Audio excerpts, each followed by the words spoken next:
Le sang de Jésus. La vie n'est rien dans ce monde Sans le sang de l'agneau. Ma vie n'est rien dans ce monde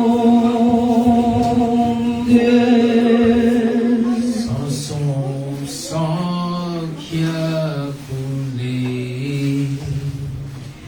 Ma vie n'est rien dans ce monde Sans le sang de l'agneau. Ma vie n'est rien dans ce monde Sans le sang de Jésus. Ma vie n'est dans ce monde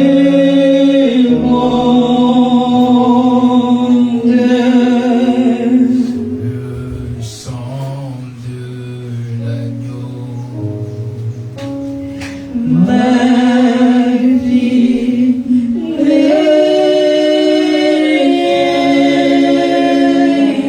dans ce monde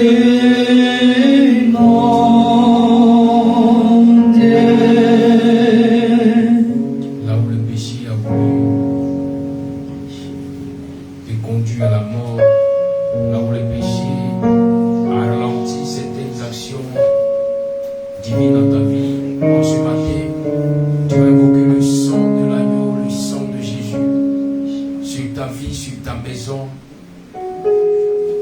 Là où le sang de l'agneau, dans le camp de Goshen, a empêché l'ange de la mort d'avoir accès aux maisons des Israélites. La Bible fait mention que, à cause du sang de l'agneau, l'ange était obligé de sauter le camp pour descendre en Égypte. Tu vas dire en ce matin que le sang de Jésus soit cette marche sur ta vie, cette marche sur ta maison, empêchant l'ange de la mort, empêchant les ténèbres d'avoir accès ni à ta maison, ni à ta vie. Élève la voix et parle au Seigneur, invoque le sang de Jésus.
Que le sang de Jésus te libère ce matin. Que le sang de Jésus libère la maison ce matin. Oh, Machala Barabasati. Et le Rabashikara Orebesika Yadabama. Oh, Machala Berebesika Yadabama. Et le Rabba Orabi. Oh, Rana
élève la voix, bénis son nom. Là-haut, la tombe, Machiando, la Hasa Prosti, la Barabra Machante.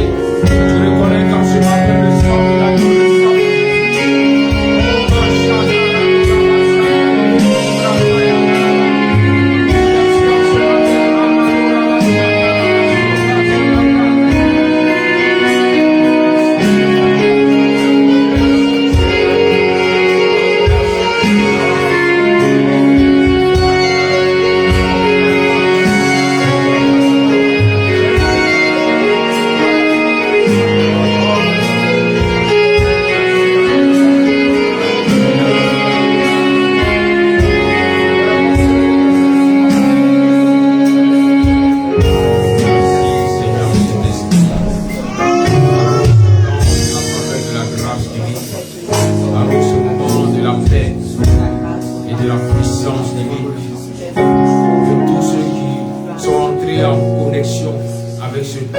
avec ce moment de prière, ressortent transformés, car ta parole qui est la vérité fait mention que jamais homme n'a été dans la présence de l'Éternel et n'est sorti comme il est entré.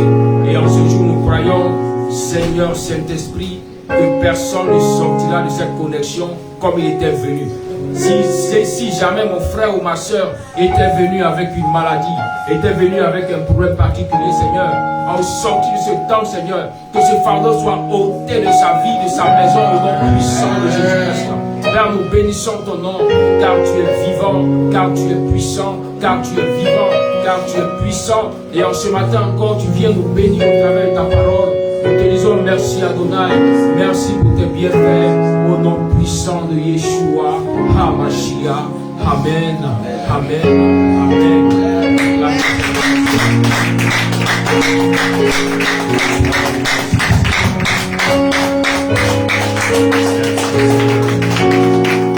Salut ton frère, salut ta soeur. Souhaite la bienvenue là où le sang de Jésus a franchi, là où le sang de l'agneau reste, là où le sang supérieur est en action.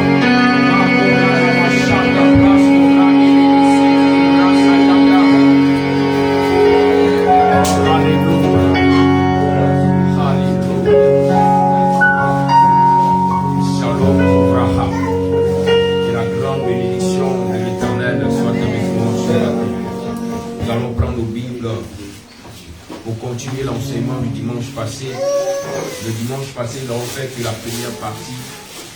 Et ce dimanche, nous allons faire la seconde partie. Comme pour tel, nous avons vu, il faut demeurer seul pour combattre le combat de ta destinée. Il faut demeurer seul pour combattre le combat de ta destinée. Genèse chapitre 32, à partir du verset 23 au verset 32. Genèse chapitre 32. Verset 23 au verset 32. Genèse chapitre 32, verset 23 au verset 32. Allons-y pour la lecture. Chapitre 32 de Genèse, verset 23 au verset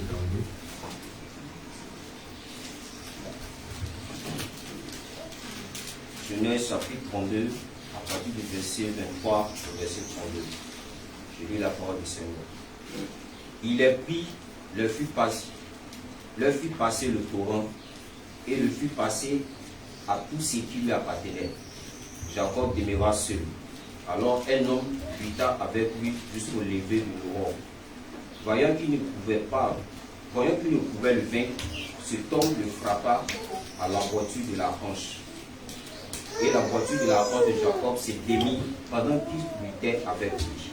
Il dit, laisse-moi aller, car l'aurore s'élève. Et Jacob répondit, je ne te laisserai point aller, que tu me l'aies béni. Et lui dit, quel est ton nom? Il répondit, Jacob. Il dit encore, ton nom ne sera plus Jacob, mais tu seras appelé Israël, car tu as lutté avec Dieu et avec des hommes, et tu as été vainqueur. Jacob l'interrogea en disant, fais-moi, je te prie, connais ton nom. Il répondit, pourquoi demandes-tu mon nom? Et il le bénit là. Jacob appela ce lieu du nom de Péniel, car, dit-il, j'ai vu Dieu face à face, et mon âme a été sauvée. Le soleil se levait lorsqu'il passa Péniel. Jacob boitait de la hanche. C'est pourquoi jusqu'à ce jour, les enfants d'Israël ne mangent point le tendon qui est à la boiture de la hanche. Car Dieu frappa Jacob à la boiture de la hanche, au tendon. Amen. Amen. C'est vrai qu'il était inspiré, il a dépassé le verset. Voilà, mais il n'y a pas de problème. Que le Seigneur vous bénisse. Asseyez-vous dans la paix du Seigneur. Il te faut demeurer seul pour combattre le combat de ta destinée. Et même que tu es venu seul au monde, même les jumeaux, même les triplés ne sont pas tous ensemble. La médecine nous a démontré qu'il y a au moins 7 à 10 minutes d'écart entre la venue des enfants. Pour te dire, en ce matin, que quel que soit ton affinité, quelle que soit ta fraternité, il y a des moments où le Seigneur a besoin de toi seul, face à lui, afin de t'amener à expérimenter les promesses qu'il a pour toi. Cette histoire de base nous parle de Jacob. Jacob qui, bien aimé, a été celui de par qui nous avons compris que la bénédiction des pères pouvait suivre, pouvait impacter la vie, pouvait transformer une vie. Jacob est celui-là même qui a récupéré une bénédiction de la part de son père avec le soutien de sa mère. Parce que sa mère, connaissant l'histoire de sa venue, connaissant les paroles du Seigneur sur la vie de Jacob, sa mère va faire tout pour dire, si le Seigneur a dit, alors Jacob doit être béni. Elle va l'aider. Elle va l'aider à aller vers son père pour récupérer une bénédiction qui avait été promise à son frère Ésaü. Et lorsque cela se présentait, Jacob n'avait pas automatiquement accepté d'aller faire cela. Car il a dit à sa mère, non seulement physiquement je suis différent d'Ésaü, même la voix que j'ai n'est pas la voix que Ésaü a. Si je pars, au lieu de recevoir la bénédiction, si je reçois la malédiction, ma vie sera brisée. Sa mère lui a dit, ce n'est pas toi Jacob qui dois subir la malédiction, car c'est moi ta mère qui t'ai poussé dans cette action. Alors j'accepte de recevoir la malédiction sur ma vie si jamais tu reçois une malédiction. Voyez-vous, Jacob part auprès de son père, mais avec la protection de sa mère. Jacob part auprès de son père, mais avec l'approbation, le soutien de sa mère, qui lui a dit, je sais que je te pousse à faire peut-être du faux, mais si jamais il doit y avoir une malédiction en cela, je porte la malédiction sur ma vie. Regardez combien de fois l'amour d'une mère peut amener un enfant à expérimenter certaines choses. Nous voyons souvent une mère qui aime tellement son enfant, qui est prête même à donner sa vie pour que l'enfant puisse continuer de vivre encore. Car elle s'est dit, si je l'ai mis au monde, si je l'aime, je dois être capable de faire tout pour qu'il puisse réussir. Surtout que l'Éternel m'a parlé de lui en tant qu'une personne particulière. J'ai d'autres enfants, mais lui par contre il est différent. Alors il faudrait que je fasse tout pour l'amener à rentrer dans le plan de Dieu. Bien-aimé, Rebecca a joué son rôle pour que Jacob rentre dans le plan de Dieu. Rebecca pensait que la chambre qu'elle posait était de là qu'allait venir la bénédiction de l'Éternel. Elle s'est dit, Dieu m'a dit qu'il va être élevé. Alors je le pousse à être élevé. Effectivement, lorsqu'elle a poussé, elle a mis sur le chemin de sa destinée. Mais en ce qui concerne la bénédiction, la bracha du Seigneur, Jacob devait se retrouver seul face à l'Éternel pour la recevoir. Lorsque nous regardons à l'histoire de Jacob, effectivement, les paroles de son père, en tant que prophète, Isaac a libéré des bénédictions sur Jacob qui ont fait effet. Jacob, quittant ses parents pour aller son oncle Laban, s'est rendu compte que les bénédictions de son père ont fait effet. Car chez Laban, il était béni. Car Jacob libère la parole et cette parole ouvre les écrits des cieux sur la vie Isaac libère la parole et elle ouvre les yeux sur la vie de Jacob. Voilà pourquoi Jacob, prenant le chemin pour aller chez Laban, va voir le ciel s'ouvrir, une échelle qui est descendue et les anges monter et descendre. Et là, l'Éternel va lui parler pour dire: je suis le Dieu d'Abraham, je suis le Dieu d'Isaac ton père. Jacob se rappelle automatiquement que la parole de son père a déplacé le royaume pour que le royaume tourne ses regards sur lui. Il y a souvent des paroles de bénédiction qui, lorsqu'elles viennent à toi, t'amènent à transcender, à atteindre un niveau supérieur sans que tu ne fournisses certains efforts. Parce que ces paroles ont été propulsées dans l'amour et dans la vérité. Regardez bien, Isaac qui était prophète, Isaac qui avait les paroles de Dieu avec lui. Avant de bénir même son enfant qu'il a engendré, il dit à l'enfant: fais ce que j'aime, fais-moi ce que j'aime. Jacob était quelqu'un qui aimait manger la bonne nourriture. Il dit à son fils: fais-moi la nourriture que j'aime. Quand je vais manger, quand mon cœur sera réjoui, ma bouche parlera et cela sera accompagné d'une grâce. Vous comprenez? C'est pourquoi en tant qu'enfant, on enseigne aux enfants de respecter, de faire toujours, d'apporter toujours la joie et le bonheur à leurs parents. Voilà pourquoi l'enfant pourra recevoir une bénédiction, une véritable braha de son parent quand il est content de lui, quand il est satisfait de l'enfant. Mais un enfant qui ne travaille pas bien à l'école, qui rend son parent malheureux, qui rend sa mère malheureuse, cet enfant ne pourra pas recevoir de bénédictions. Mais par contre, celui-là même qui obéit, qui fait ce que ses parents aiment, verra que la bénédiction descendra sur sa vie sans qu'il ait fourni d'effort. Certains allaient chercher à prendre un mois de jeûne. Certains allaient s'enfermer pour prier longtemps, pour que Dieu tourne ses regards. Mais il a fallu seulement que Isaac mange ce que son cœur aime. Et lorsqu'il a ouvert la bouche, les écrits des cieux sont ouverts sur la vie de son fils. Et Jacob a vu que la parole de son père a permis à l'Éternel de s'adresser désormais à lui. Et lorsque Jacob part chez son oncle Laban, Laban était content. La Bible fait mention que Laban lui a demandé: mais qu'est-ce qui s'est passé pour que tu viennes? Et Jacob explique à Laban l'histoire qu'il a vécue, qui a fait qu'il aujourd'hui est obligé d'aller se cacher chez Laban. Et la Bible fait mention que lorsqu'il finit d'expliquer l'histoire, Laban lui dit: effectivement, tu es de ma parenté. Il dit: effectivement, tu es comme moi. Donc vraiment, tu es mon neveu. Laban a reconnu les traits de la marmaille dans tout ce que Jacob a dit. Laban a reconnu le sang de la marmaille dans sa sœur Rebecca. Il dit: effectivement, tu es l'enfant de Rebecca. Tu es mon neveu. Reste avec moi. Alléluia. Amen. Et là-bas, il va se rendre compte que même dans la marmaille, il y a des niveaux supérieurs. Laban rencontre un élève marmailleur qui veut lui aussi marmailler. Il dit: ta mère t'a enseigné la marmaille, mais c'est moi-même qui ai enseigné la marmaille à ta mère. Donc tu es venu chez moi, je ne vais pas vouloir que tu travailles pour moi cadeau, il faut que je te paye. Et il parle avec Jacob. Mais la Bible fait mention. Vous savez, souvent il y a des gens qui disent: non, je n'ai pas la force. Je n'ai pas la force. Vous savez, quand tu n'as pas la force, c'est parce qu'il n'y a pas de l'amour. Là où il y a l'amour, il y a la force. Jacob arrive. Avant de rencontrer Laban, Jacob arrive près du puits où il voit des bergers et des troupeaux qui sont là.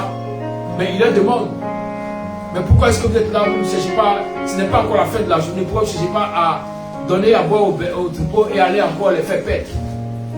Mais je lui ai dit: non, en fait, il faudrait que plusieurs viennent et qu'ensemble on puisse pousser la pierre pour abreuver les berges, les brebis.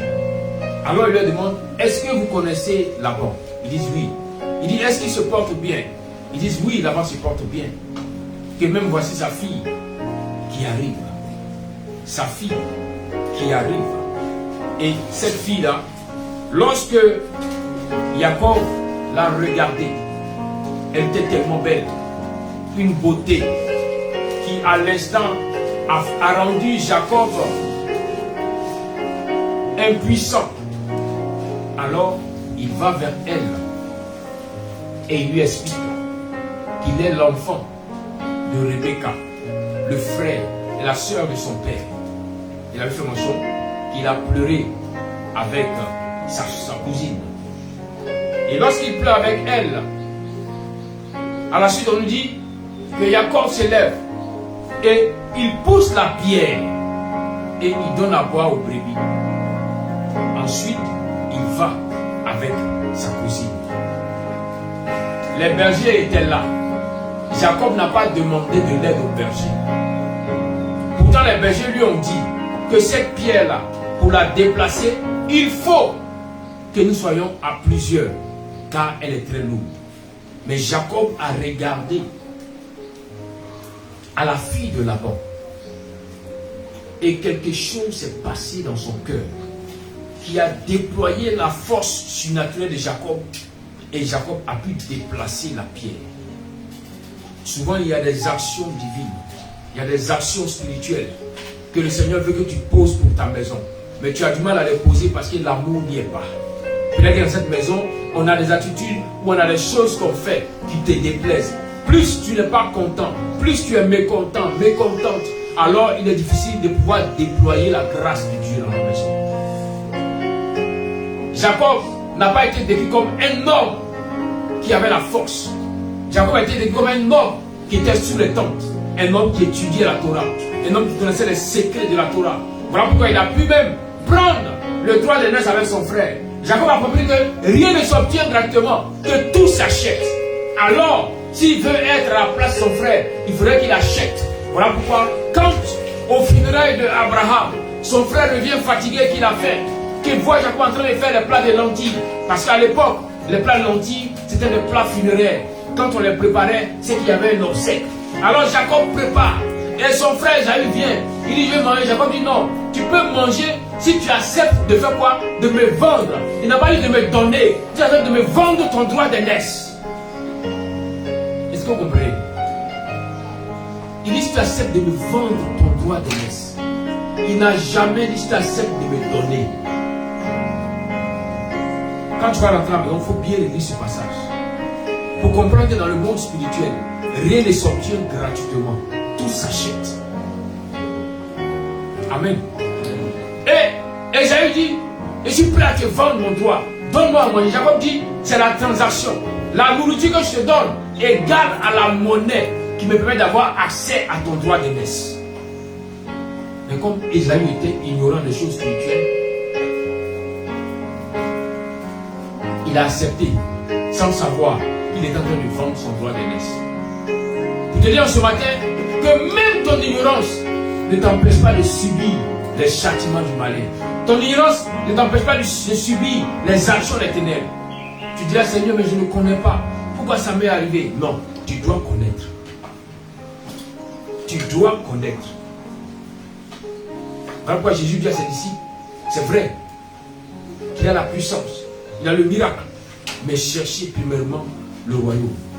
La première chose, cherchez à connaître les codes, les secrets. Cherchez à connaître les inspirations divines pour ne pas que vous soyez manipulés par qui que ce soit. Je vous ai enseigné ici souvent, certains viendront prendre l'avenir de vos enfants, le mariage de vos enfants, sans que vous nous en rendiez compte parce que vous êtes ignorants, ignorantes. Quand le monsieur vient qui dit, oh, celle-là sera ma femme, tenez, je commence à payer la dot. Et la mère ignorante dit, merci, donne-moi. Elle a pris la dot. Elle ne sait pas que sur le plan spirituel, ce monsieur a déjà payé la dot de l'enfant. Cet enfant sera grand demain. Il va du mal à ce que l'enfant rentre dans le mariage. Par tous les moyens, on ne comprendra pas pourquoi, mais parce que l'enfant là est déjà marié. Quelqu'un, peut-être qui ne vit plus, ou qui a vieilli, avait déjà pris le mariage de cet enfant. Et quand on va rentrer dans la vie de l'enfant, on va se rendre compte que cet enfant a un problème de femme de nuit ou de mari de nuit. Et on se dit, mais comment est-ce que cela est arrivé? Cet enfant qui ne connaît pas ces choses, l'enfant qui n'a pas vu ces choses, bien aimé, depuis l'enfance, il y a une connexion des mariages spirituels. Alors ce vieux, ou cette vieille qui connaissait les lois spirituelles, a pris l'enfant comme son mari, comme sa femme. Alors ce dernier est devenu maintenant le mari de nuit ou la femme de nuit de l'enfant qui a grandi. Alors on prie, on brise, on brise. Mais le parent oublie. C'est pourquoi, bien aimé, le Seigneur a dit quoi? Il dit, le Saint-Esprit viendra pour vous conduire. Le seul qui est capable de te rappeler ce qui a été fait dans ta vie depuis même, souvent même avant même ta naissance. C'est l'Esprit de Dieu. C'est pourquoi lorsque tu fais la prière de repentance, demande au Saint-Esprit de te rappeler des choses que tu as oubliées, des choses que tu as négligées, pour que tu saches comment faire la repentance, pour que tu saches comment briser certains liens dans ta vie. Mais si tu veux rester avec ta conscience humaine, il y a des choses sur lesquelles le diable a fermé, qui ne pourra jamais te rappeler, mais ça va toujours agir dans ta vie. Mais là où tu demandes l'Esprit d'Adonai de venir t'éclairer, il va te ramener dans de certaines choses. Tu vas dire, waouh, mais je ne savais pas. Il dit oui. Même quand tu ne sais pas, ça agit.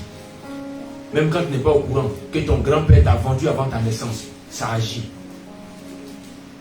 Il faudrait que le Saint-Esprit vienne te rappeler qu'il y a telle alliance dans ta famille qui te concerne. Lève-toi, brise l'alliance, lève-toi, annule cela sur ta vie pour que tu puisses maintenant entrer dans la promesse divine. Alléluia. Quand souvent par ignorance, il y a des personnes à qui on dit, même si tu vas à l'église, tu ne peux pas venir, mais donne ta participation. Nous allons ensemble acheter le mouton pour aller adorer le fétiche. Là où tu as donné, tu as participé. Là où tu as donné, ton âme a été présente devant l'idole. Là où tu as donné, ta présence était là-bas pendant qu'on invoquait les ténèbres. Donc ne te plains pas si ces ténèbres-là contrôlent ta vie à distance. Jacob connaissait les choses pour l'amener à aller de l'avant plus rapidement que son frère Ésaü. Voilà pourquoi lorsque Jacob, seul sur le chemin de ce Laban, fait ce rêve dans lequel l'Éternel parle à Jacob, quand Jacob se lève, son père n'était pas à côté, son grand-père n'était pas là, mais Jacob savait qu'il devait verser l'huile, invoquer l'Éternel par rapport à ce qu'il a vu, afin d'activer cela sur sa vie. Car il avait la connaissance des choses spirituelles. Souvent tu as crié à Dieu, tu as prié, le Seigneur a ouvert tes yeux, le Seigneur t'a fait grâce. Et il t'a mené dans un endroit où même par tes propres forces tu ne peux pas te retrouver. Il t'a mené dans un endroit où même tu regardes, tu dis mais attends, est-ce que c'est véritablement moi qui suis dans cet endroit? Mais tu te lèves le matin, tu bailles, tu rotes, tu dis oh j'ai bien dormi aujourd'hui. Et puis tu avances. Maintenant tu es étonné que ce que tu vois n'arrive jamais dans ta vie. Il n'y a pas l'accomplissement. Tu es étonné. Mais Dieu a montré. Mais Dieu n'est pas un homme pour mentir. Oui.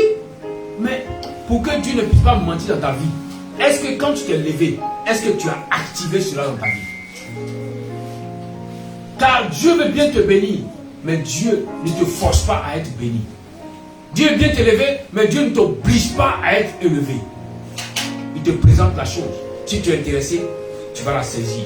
Quand tu n'es pas intéressé, tu la délaisses. Et plusieurs ont délaissé de grandes bénédictions, des grandes élévations que Dieu avait permis d'arriver à leur vie. Mais comme dans leur ignorance, elles ne savaient pas comment sceller cela à leur vie, alors elles ont laissé passer la grâce. Vous comprenez? Même dans l'ignorance, Dieu tient compte de ce qu'il a déjà établi comme principe, comme loi. Voilà pourquoi en tant qu'enfant de Dieu, dans tes départs, dans tes débuts, cherche à connaître comment avancer avec Dieu, comment la parole de Dieu marche, pour que l'occasion, quand elle se présentera, tu sauras comment la saisir.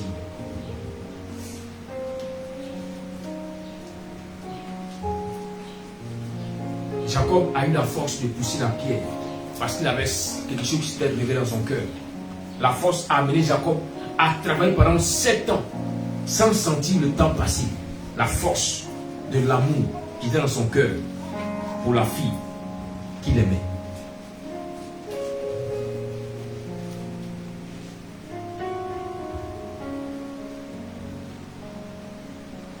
C'est pourquoi il peut arriver peut-être que l'amour manque dans ton cœur. Mais tu as le droit de demander, de réclamer au Seigneur de remplir ton cœur d'amour. Car l'amour donne la force. L'amour donne la bénédiction.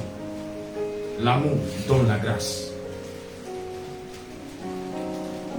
Un homme qui aime va vouloir faire tout pour faire plaisir ou satisfaire. Alors, à force d'aimer, il va persévérer. Et à force de persévérer, la grâce de Dieu manifestera pour lui. Bien-aimé, Jacob est resté.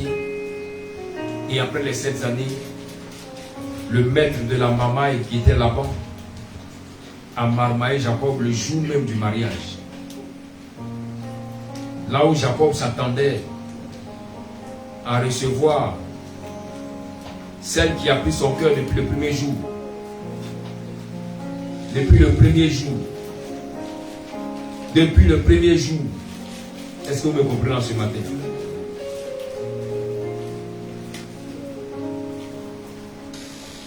Depuis le premier jour, Rachel avait pris son cœur. Et ça lui a donné la force. Je suis en train de répondre à quelqu'un qui se posait la question en fait. C'est depuis le premier jour. Depuis le premier jour. Quand tu dis Seigneur, est-ce qu'évidemment c'est elle? Est-ce qu'évidemment c'est lui? C'est depuis le premier jour que la réponse t'a été donnée. Mais c'était encore infime, c'était pas grand comme peut-être ce que tu manifestes aujourd'hui. Mais depuis le premier jour, tu sentais quand même qu'il y avait quelque chose de différent des autres. Depuis le premier jour, tu t'es rendu compte qu'effectivement, c'est vrai qu'il y a plusieurs. Il y en a même qui sont nantis, mais celui-là, je sens que si je reste avec lui, il pourra me rendre heureuse. Depuis le premier jour, il y a eu comme un discernement qui s'est activé. C'est pourquoi là où, depuis le premier jour, tu dis, bon, c'est pas trop ça, mais je vais faire avec ma soeur. Il y a problème devant, qui n'ira pas loin. Là où mon frère, tu dis, non, bon, c'est pas trop ça, mais bon, c'est que au fur et à mesure, l'amour va venir. Mon frère, c'est faux. C'est faux. Et c'est faux. Si depuis le premier jour, il n'y a pas quelque chose qui s'est activé, je ne parle pas de l'amour en tant que tel, mais s'il n'y a pas quelque chose qui s'est activé depuis le premier jour, ne force pas. Car depuis le premier jour, l'ange même t'avait déjà parlé, mais tu as refusé.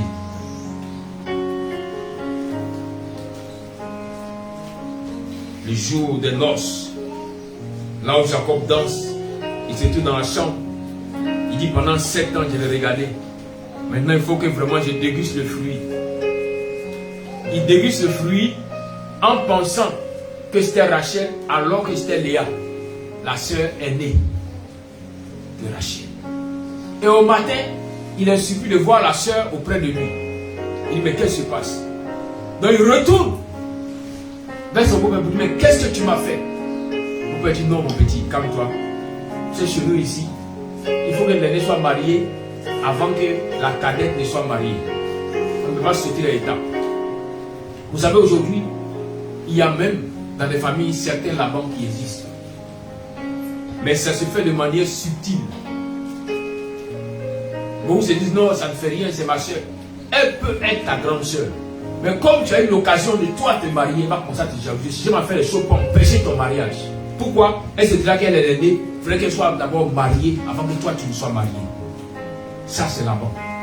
Mais souvent dans ton ignorance, tu te dis non mais c'est ma grande soeur, ça ne fait rien. Bien aimé, c'est elle qui va t'empêcher d'aller de l'avant. Car lorsque la maman dit à Léa, rentre dans la chambre, elle aurait pu dire non, ma petite soeur, je l'aime tellement, je ne peux pas la trahir. Mais elle a couru pour aller rapidement. Pour dire qu'elle convoitait. Elle convoitait.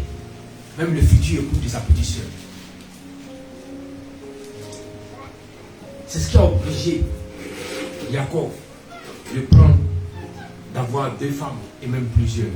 Sinon au départ, il n'était pas allé dans le but d'avoir 2 femmes. Mais c'est la marmaille, c'est l'envie, c'est la jalousie qui l'a mis dans ce problème. Et la maman lui dit non, ce n'est pas un problème. Calme-toi. Fais une semaine de noces. Une semaine de noces. Quand tu auras fini ta semaine, ensuite, je te donnerai celle que tu aimes. Il dit, moi, il dit oui. Là, je te la donne à crédit. Là, je te donne là, à l'instant, la semaine prochaine, tu la prends, tu commences à manger déjà, mon petit, comme toi.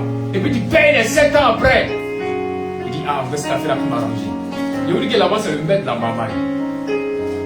Il s'est rendu compte que s'il libérait rapidement, Jacob, en 7 ans, Jacob allait partir, retenir son père, alors que lui, il a besoin de Jacob. Donc, il crée une mamaille pour faire les 14 années. Mais 14 ans, seulement pour se marier. Jacob ne dit rien. Il finit ses 14 ans. Et quand les 14 années finissent, Laban vient pour lui dire, tu as fini. Mais, quand même, il faut que tu aies les moyens. Est-ce que tu penses que tu auras les moyens de t'occuper de ces femmes-là actuellement? Laisse-moi t'aider à avoir l'argent. Travaille encore pour moi. Est-ce que vous voyez un peu la stratégie de Laban? Donc Laban fait tout à chaque fois pour que Jacob soit toujours auprès de lui. Mais il va arriver un jour. Quand le temps de Dieu arrivera, Jacob va dire à Laban, le temps arrivé, alors je vais demander à retourner chez mon père. Et c'est là que Jacob va découvrir des choses qu'il ignorait. Genèse 30, à partir du verset 25 au verset 27. Il dit après la naissance de Joseph, Jacob dit à Laban, laisse-moi retourner chez moi, dans mon pays. Donne-moi mes femmes, pour lesquelles j'ai travaillé chez toi, et mes enfants. Et je m'en irai, car tu sais bien comment j'ai travaillé pour toi. Laban lui dit, si tu veux bien me faire une faveur. Et elle regarde Laban, son langage change. Si tu veux bien me faire une faveur, reste ici. J'ai appris par divination que c'est à cause de toi que l'Éternel m'a béni. Est-ce que vous comprenez? Je reprends la partie. Laban lui dit, si tu veux bien me faire une faveur, si tu veux bien m'aider encore, aide-moi à former des gens comme toi. Oh my God. Il dit, reste ici. J'ai appris par divination que c'est à cause de toi que l'Éternel m'a béni. Et il ajouta, fiche-moi ton salaire et je te le donnerai. C'est-à-dire que maintenant là, il t'a dit, dis-moi ce que tu veux que je te paye, je vais te payer. Frère, sœur, faut quitter là-bas. Oh my God. Pourquoi au départ il te va demander fiche-moi un salaire? Parce qu'il a été malmaillé dans ton ignorance. Il s'est rendu compte que maintenant tu comprends les choses. Donc il a oublié de venir t'avouer. Pour dire non. C'est à vrai dire, vraiment, c'est à cause de toi que je suis ici aujourd'hui. Vraiment, fais-moi une faveur. Et que maintenant il joue sur quoi? Sur tes émotions, sur tes sentiments. Fais-moi une faveur. Aide-moi. Ne me laisse pas comme ça. Frère, si tu restes, tu mourras. Parce que là maintenant, il se rend compte que tu veux partir. Peut-être qu'avant il avait plus ou moins une louche dans la casserole, mais maintenant il va tout vider, il va racler la marmite. Alors que peut-être c'est ce qui te maintient en vie. Donc Jacob s'est rendu compte que Laban ne pourra jamais le laisser partir. Parce que Laban venait de lui avouer que depuis Jacob est arrivé, Laban consultait sur Jacob. Et Laban a compris que c'est à cause de Jacob que lui peut être béni, donc il ne peut jamais laisser aller Jacob. Donc Jacob a dit, bon, ok, il n'y a pas de problème.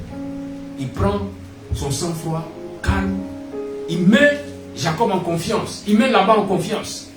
Pour lui, je suis là. Et maintenant, il appelle ses femmes et il leur dit, voici le problème. Votre père ne me laissera jamais partir avec ce que j'ai eu comme argent ici. Si vous voulez et que vous m'aimez, vous voulez aller avec moi, venez qu'on aille. Ces femmes lui ont dit, mais notre père nous a déjà vendu entre tes mains. Qu'est-ce que nous on a à gagner encore ici? Ta décision sera notre décision. Est-ce que vous comprenez un peu? Comme il n'était pas seul, la décision seule, il a fait appel à ses femmes et il leur a parlé. Quand elles ont donné leur ok, Jacob, sans dire au revoir, bien aimé, il y a des moments où on ne dit pas au revoir. J'ai dit la dernière fois à ma fille au Justin qu'on ne dit pas au revoir à la pauvreté. Pas dans ton esprit, tu vois que non, tu as déménagé, tu vas aller dire au revoir. Oh, il y a des endroits où on ne dit pas au revoir. Sinon là-bas, quand tu vas tenir, il va t'assommer. Elle dit qu'avant tu gagnais de l'eau pour boire, maintenant même là, même l'eau, tu ne vas pas avoir.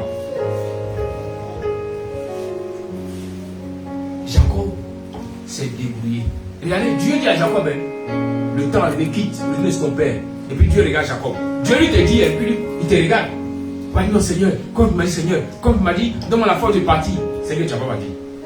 Parce que Dieu va rien faire. Lui il te regarde, lui t'a dit à donner l'information. Le temps arrivé, lève-toi. Jacob se décide. Donc Jacob fuit. Et 3 jours après, Laban apprend que Jacob a fui.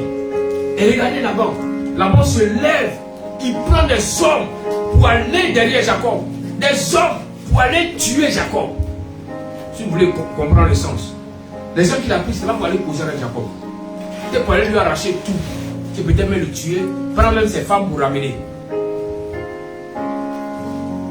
Voilà pourquoi la Bible fait mention que quand Laban et les hommes qui étaient avec lui étaient proches de Jacob, qu'ils ont dormi dans la vallée, la nuit, l'Éternel s'est révélé à Laban. Et il a dit à Laban, lorsque tu vas rencontrer Jacob, ne lui parle pas, ni en bien, ni en mal, ne dis rien, qui va l'amener à se fâcher. Sinon, moi l'Éternel, je vais te tuer. Donc, Laban est coincé. Je suis arrivé même. Ce que j'ai entendu là, ça me dépasse. Amen. Est-ce que je parle à ton cœur en ce matin? Amen. Genèse chapitre 32.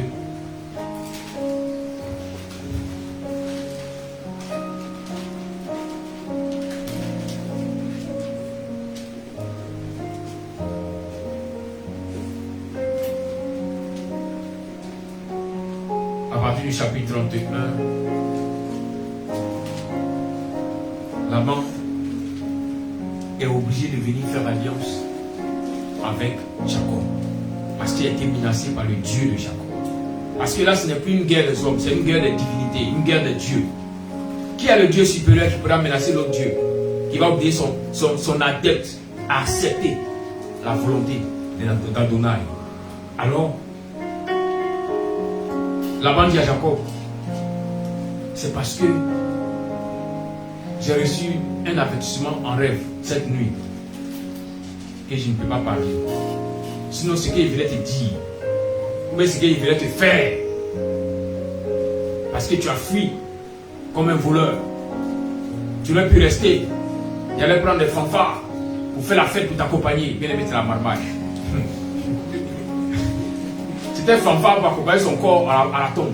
Tu ne vas pas faire la fête pour l'accompagner. Non. Mais comme ton Dieu m'a obligé de te laisser, donc je suis obligé de faire alliance avec toi. Parce que si elle te laisse que je m'en vais, que tu es fâché, je peux mourir. Donc il faut qu'on fasse alliance. L'alliance c'est quoi? C'est un contrat de paix. Il faut qu'on se donne des paroles. C'est que moi je vais dire, moi là-bas, si je ne respecte pas, que le Dieu que j'adore me frappe et me tue. Toi aussi, Jacob, ce que tu vas dire, si tu n'as pas respecté, que le Dieu que tu adores ôte ta vie. Jacob va regarder. Et l'argument qu'il trouve, il dit non, parce que tu vas avec mes filles. Je ne sais pas là où tu vas, si tu vas les maltraiter. Mais si jamais tu les maltraites, que le Dieu que tu adores s'occupe de toi.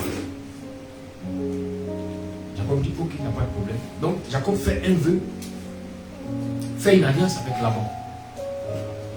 Et la Bible fait mention que lorsque Laban finit, que le lendemain matin il se lève et qu'il embrasse ses petits-enfants et ses filles, et qu'il tourne dos, qu'il s'en va. Quand il tourne dos et puis il part, c'est là que l'Éternel va parler à Jacob. Est-ce que vous comprenez ce matin? Genèse chapitre 32, à partir du verset 1 au verset 3. Le lendemain, de bon matin, Laban embrassa ses petits-enfants et ses filles et les bénit. Puis, il partit et retourna chez lui. Jacob poursuivit sa route. Des anges de Dieu vinrent à sa rencontre. En les voyant, il s'écria, « C'est ici le camp de Dieu. » Et il nomma ce lieu Mahanaïm. La question, pourquoi est-ce que depuis Dieu ne s'est pas levé la nuit? Parce que Dieu attendait sa résolution, sa décision personnelle. Dieu attendait de le voir prendre la décision d'aller pour qu'il puisse l'aider. Mais tant que Jacob restait dans l'endroit où Dieu lui a dit quitte, Dieu n'allait plus agir pour lui. Parce que maintenant Laban a tourné le dos. Parce que maintenant Laban a pris la décision de partir, de se séparer de Jacob. Alors des anges viennent à Jacob, viennent l'accueillir. Pour dire désormais, nous allons être avec toi pour t'escorter jusqu'à chez ton père. Parce que tu as accepté de faire la volonté d'Adonai.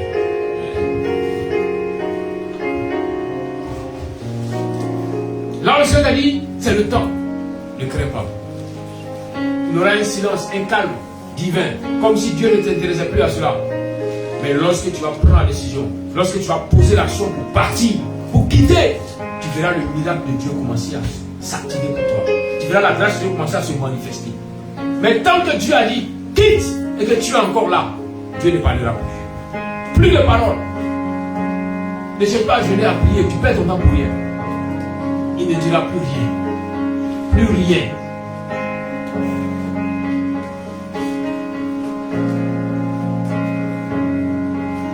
Voilà pourquoi lorsque Jacob rencontre l'ange, quand il est seul, Jacob n'a pas peur. Pourquoi?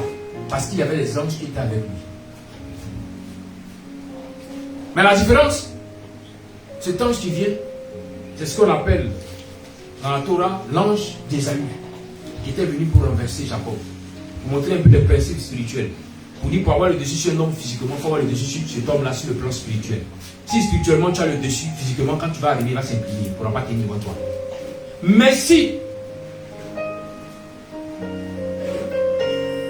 spirituellement tu es faible, physiquement tu ne peux rien comme ça.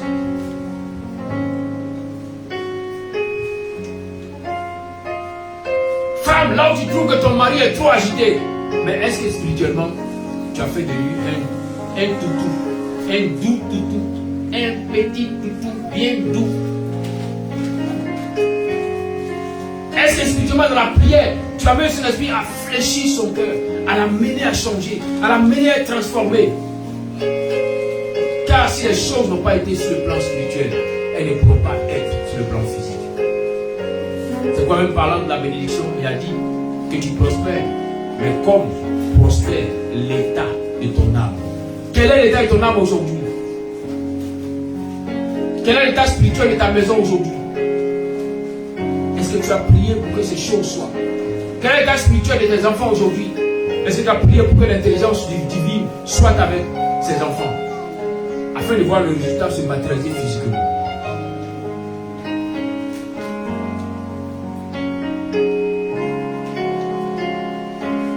Les anges viennent pour rassurer Jacob.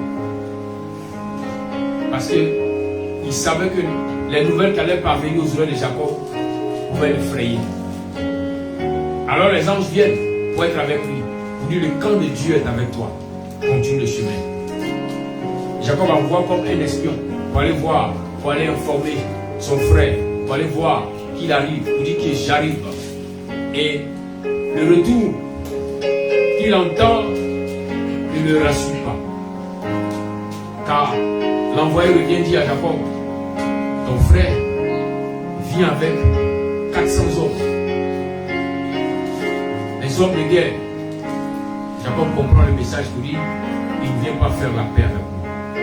Il ne vient pas faire la paix avec nous. Il vient certainement pour se venger de la marmaille que j'ai pu faire contre lui en prenant la bénédiction du Père qui lui avait été réservée. Et alors Jacob n'a aucun autre recours que de crier à son Dieu. La Bible dit en Genèse chapitre 32 à partir du verset 10, il dit, puis Jacob pria. Il dit, Dieu de mon père Abraham, Dieu de mon père Isaac, ô Éternel, toi qui m'as dit, retourne dans ton pays, dans ta famille, et je te ferai du bien. Je suis indigne de toutes les faveurs que tu as témoigné avec tant de fidélité à ton serviteur. Car lorsque j'ai passé ce Jourdain, je n'avais que mon bâton. Et maintenant, je me trouve à la tête de 2 camps. Délivre-moi, je te prie, de mon frère Ésaü, car j'ai peur qu'il vienne me tuer, sans épargner ni mère ni enfant. Pourtant, toi, tu m'as dit, je te ferai du bien, et je rendrai tes descendants aussi nombreux que le sable de la mer, que nul ne peut compter. Jacob prie, s'adresse à l'Éternel, en rappelant au Seigneur ce que le Seigneur lui avait dit. Bien-aimé, pas parce que Dieu s'est révélé à toi ou Dieu avec toi qu'il n'y aura pas de preuves. L'épreuve pourra venir, mais à chaque fois que l'épreuve vient, avant de crier au scandale, rappelle-toi des paroles que le Seigneur t'a données. Et lorsque tu parles au Seigneur, dis-lui, Seigneur, je me souviens de ce que tu m'as dit. Alors,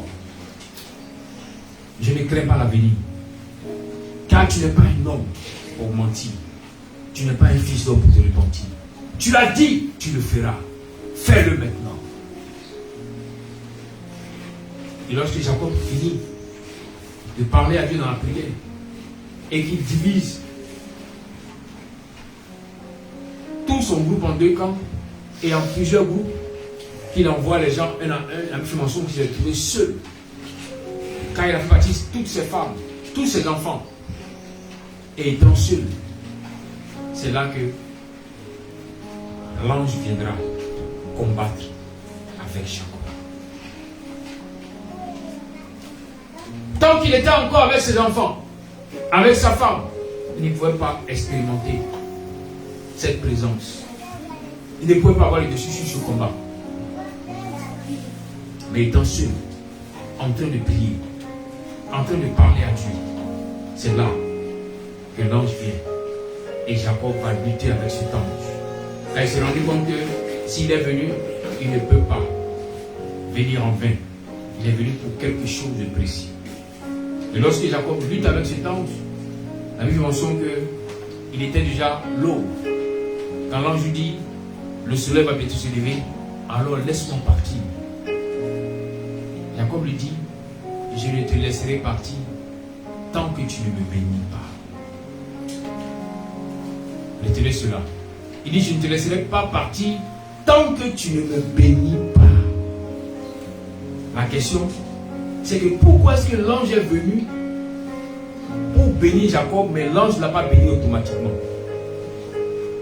Pourquoi est-ce que l'ange qui est venu bénir Jacob est venu comme un opposant à Jacob? Est venu comme voulant détruire la vie de Jacob? Comme pas de lutte, c'est que la personne t'a déjà donné 2 hypocrites. Donc tu te rends compte que c'est sérieux, le combat est sérieux. Donc tu te réveilles, tu es en train de lutter. Mais il dit non, il est temps, je vais partir. L'Osman, lui qui est venu pour te combattre, quand il dit je m'en vais, tu vas dire, ah, Dieu merci, je suis libéré. Non, Jacob dit non, le hasard n'existe pas. Moi j'ai parlé à Dieu. Donc s'il y a telle situation, c'est qu'au travers de ce que je vois comme épreuve, il y a dedans une bénédiction pour moi. Il dit bénis-moi avant que tu ne partes. Et encore là, pour décourager Jacob, la Bible mentionne que l'ange va frapper Jacob à l'emboîture de la hanche. Pour ne pas dire que l'ange va déplacer la hanche de Jacob. Je prends un simple exemple. Quand ton doigt est déplacé ou quand ton bras est déplacé, regardez la douleur. Pour dire quand ta hanche est déplacée.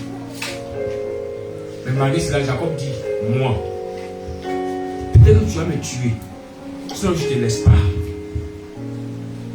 Même si je te déplace encore mon cou, mais je suis collé, je ne te laisse pas. Tant que tu ne me bénis pas, je ne te laisse pas. Voilà l'état de la persévérance de Jacob. Pour avoir accès à la bénédiction, Jacob a persévéré au-delà de ses forces. Non seulement il a lutté toute la nuit, il était déjà fatigué. Et maintenant on vient frapper à l'emboîture de la hanche. Il a la douleur et la fatigue, les deux accumulés. Mais Jacob ne lâche pas prise. Parce qu'il veut quelque chose. Souvent les coups de la vie peuvent déboîter ta hanche, déboîter ton cou, te fatiguer.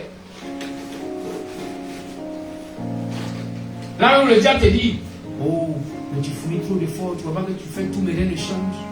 Abandonne, c'est mieux. Laisse tomber. Dieu n'est pas dedans. Sinon, depuis, pourquoi tu vas souffrir tant? Pourquoi souffrir tant? Laisse tomber. Contente-toi du peu. Contente-toi de la bénédiction que ton Père t'a donnée. Tu as déjà des chameaux. Tu as déjà des trucs, des brebis. Tu veux quoi encore, Jacob? Laisse tomber. Jacob dit non. Je veux la bénédiction de l'Éternel. Car j'ai compris que celle que les hommes nous donnent peut être suivie de chagrin. Aujourd'hui, face à mon frère Esaü, je risque de tout perdre. Mais si elle soit celle qui vient de toi, Adonai, aucun homme ne pourra me l'arracher. Alors l'ange, voyant la persévérance de Jacob dans sa solitude, viendra lui dire, Jacob,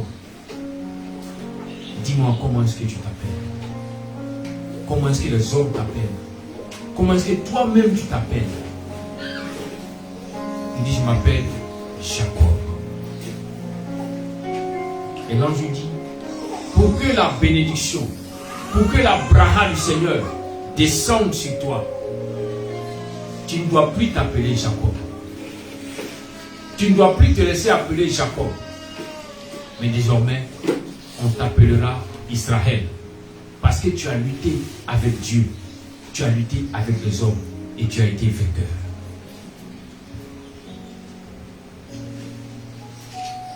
À cette parole, Jacob laisse l'ange. Parce qu'il y a eu une ouverture dans son esprit. Il a compris quelque chose.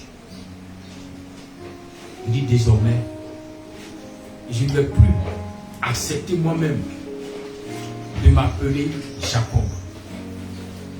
Mais désormais, moi-même, je vais m'appeler Israël. Souvent, tu as tellement pris de coups dans la vie que tu as accepté toi-même de t'appeler la pauvre femme, le pauvre monsieur qui se débrouille un peu, le pauvre petit bouilleur. Toi-même, tu te donnes des noms, hein?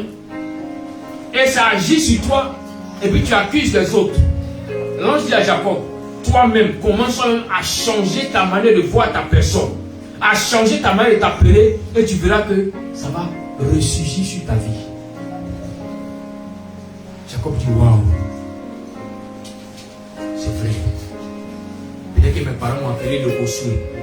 J'ai accepté d'être le Locosué, le fétiche. Mais désormais, j'ai décidé de me faire appeler le béni, pour accepter la bénédiction de Dieu dans ma vie. Quand Jacob accepte son nom, quand Jacob retrouve sa femme, ses enfants, Jacob leur dit, désormais, ne m'appelez plus Jacob, désormais je suis Israël. Lui qui a vaincu l'ange, lui qui a vaincu les hommes, désormais, plus personne ne pourra être au-dessus de moi, car je suis appelé vainqueur. Et lorsque Jacob sort de cette situation, sort de ce temps de combat, Jacob sort avec des séquelles. Car il a dit que Jacob était en train de boiter. Jacob boitait pour partir. C'est vrai qu'il boitait, mais sa vie venait de changer. Et quand Jacob est parti, il a retrouvé son père. Quand Jacob est parti, Jacob maintenant a expérimenté la bénédiction de l'Éternel. Celle qui éloigne le chagrin. Auparavant, il pensait qu'il avait été béni. Mais c'est maintenant qu'il découvre qu'il va être béni.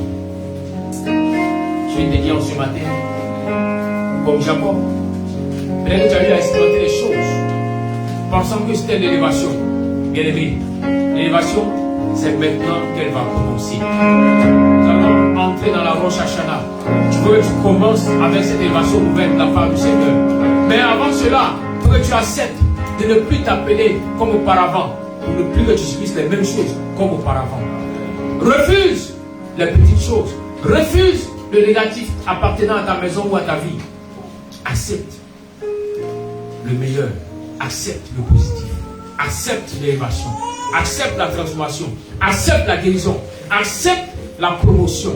Et tu verras ces choses prendre forme dans ta vie. Au nom de Jésus-Christ. Que le Seigneur te bénisse. Là où tu es, baisse ta tête légèrement et dis merci au Seigneur pour sa parole. Cette parole qui t'a touché, car ton cœur a compris. Beaucoup de choses que tu avais mis dans l'ignorance, aujourd'hui, tu comprends ces choses. Alors, tu ne seras plus Jacob. Dans ta solitude, face à l'ange éternel, tu as compris. Il te faut être Israël pour vivre les promesses d'Israël. Il te faut être Israël pour vivre la grâce d'Israël. Il te faut être Israël pour vivre la braha, la bénédiction que l'Éternel a prestée pour ta vie. Parle au Seigneur.